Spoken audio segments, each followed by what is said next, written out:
Το βιβλίο της Ρουθ στην Παλαιά Διαθήκη είναι ένα σύντομο αλλά βαθιά θεολογικό και ανθρώπινο κείμενο που στην Ορθόδοξη παράδοση διαβάζεται ως μαρτυρία της πρόνοιας του Θεού, της πίστης και της ενσωμάτωσης των εθνών στο σχέδιο της σωτηρίας.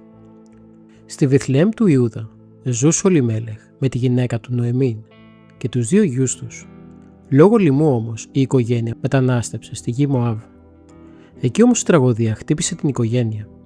Πέθανε ο Λιμέλεχ και στη συνέχεια οι 2 γη που είχαν παντρευτεί Μωαβίτισσες γυναίκες, την Ορφά και τη Ρούθ. Η Νοεμή μένει μόνη, χωρίς άντρα και παιδιά. Η κατάσταση αυτή στην Αγία Γραφή δεν είναι μόνο κοινωνική τραγωδία, αλλά και πνευματική δοκιμασία. Όταν η Νοεμίν μαθαίνει ότι ο Θεός επεσκέψατε το λαό αυτού, δίνοντας πάλι ψωμί στη Βηθλεέμ, αποφασίζει να επιστρέψει. Εκεί γίνεται ένα από τα πιο συγκινητικά σημεία του βιβλίου. Η Νοεμίν λέει στις νύφες της να επιστρέψουν στις οικογένειές τους. Η Ορφά τελικά φεύγει, αλλά η Ρούθ αρνείται. Η Ρούθ απαντά με λόγια που έχουν μείνει αιώνια στην παράδοση. «Όπου εάν πορευθείς, πορεύσομαι. Ο λαός σου, λαός μου, και ο Θεός σου, Θεός μου». Αυτή η φράση στην Ορθόδοξη ερμηνεία δεν είναι απλώς ανθρώπινη αφοσίωση. Είναι πράξη πίστης. Η Ρούθ εγκαταλείπει τους θεούς της πατρίδας της και προσκολάται στο Θεό του Ισραήλ. Έτσι, ήδη από την αρχή, βλέπουμε κάτι βαθύ. Η χάρη του Θεού δεν περιορίζεται σε ένα έθνος. Η Ρούθ επιστρέφει με την Νοεμίν στη Βηθλεέμ. Εκεί ζουν σε φτώχεια. Οι Ρούθ για να επιβιώσουν πηγαίνει να συλλέξει στάχια στο χωράφια, σύμφωνα με το Μωσαϊκό νόμο που επέτρεπε στους φτωχούς να μαζεύουν τα υπολείμματα της οδιάς. Στο χωράφι αυτό κατά σύμπνοση βρίσκεται ο Βοόζ, ένας πλούσιος και ευσεβής συγγενής του Ελιμέλεχ. Ο Βοόζ βλέπει τη Ρούθ, μαθαίνει την ιστορία της και της δείχνει ιδιαίτερη εύνοια, προστασία και γενεοδωρία. Ο Βοόζ λέει στη Ρούθ να μείνει στα χωράφια του και να μην πειράζεται από κανέναν. Της δίνει τροφή και επιτρέπει να συλλέγει άφθονα στάχια. Η Ρούθ επιστρέφει στην Νοεμίν με μεγάλη σοδιά. Και η Νοεμίν αρχίζει να βλέπει ότι η πρόνοια του Θεού εργάζεται σιωπηλά. Στη συνέχεια η Νοεμίν με σοφία κατευθύνει τη Ρούθ προς μία πράξη που σχετίζεται με το δίκαιο της οικένειας λυτρώσεως.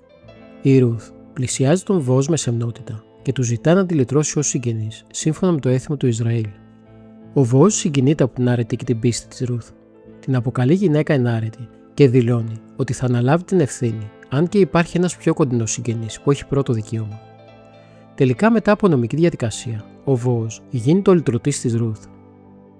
Η Νοεμίν αναγεννά το πνευματικά και κοινωνικά. Και το βιβλίο κλείνει με μια τεράστια θεολογική κορύφωση. Ο γιος της Ρούθ, ο Οβίδ, γίνεται ο παππούς του Δαβίδ, του βασιλιά του Ισραήλ δηλαδή. Στην Ορθόδοξη ερμηνεία, το βιβλίο της Ρούθ δεν είναι απλώς μια οικογενειακή ιστορία. Είναι 3 βασικά μηνύματα. Πρώτον, η πρόνοια του Θεού. Ακόμα και μέσα στον πόνο, την απώλεια και την ξενιτιά, ο Θεός εργάζεται αθόρυβα για τη σωτηρία.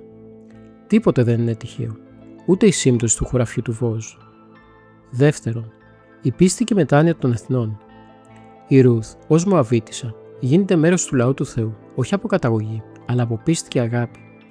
Αυτό στην Ορθοδοξία προεικονίζει την ένταξη όλων των ανθρώπων στην Εκκλησία. Και τρίτον, η έννοια του λυτρωτή. Η ιστορία της λύτρωσης της Ρούθ δείχνει θεολογικά τη λογική της σωτηρίας. Αγάπη, θυσία και αποκατάσταση. Έτσι το βιβλίο της Ρούθ, παρότι μικρό, γίνεται στην Αγία Γραφή μια μεγάλη μαρτυρία ελπίδας. Ότι ο Θεός δεν εγκαταλείπει τον άνθρωπο, αλλά μέσα από την πίστη, την ταπείνωση και την αγάπη, οδηγεί την ιστορία προς τη σωτηρία. Αν σου άρεσε και το σημερινό μας βίντεο, άφησέ μας ένα σχόλιο, ένα like και ενεργοποίησε τις ειδοποιήσεις για να μην χάνεις κανένα βίντεο.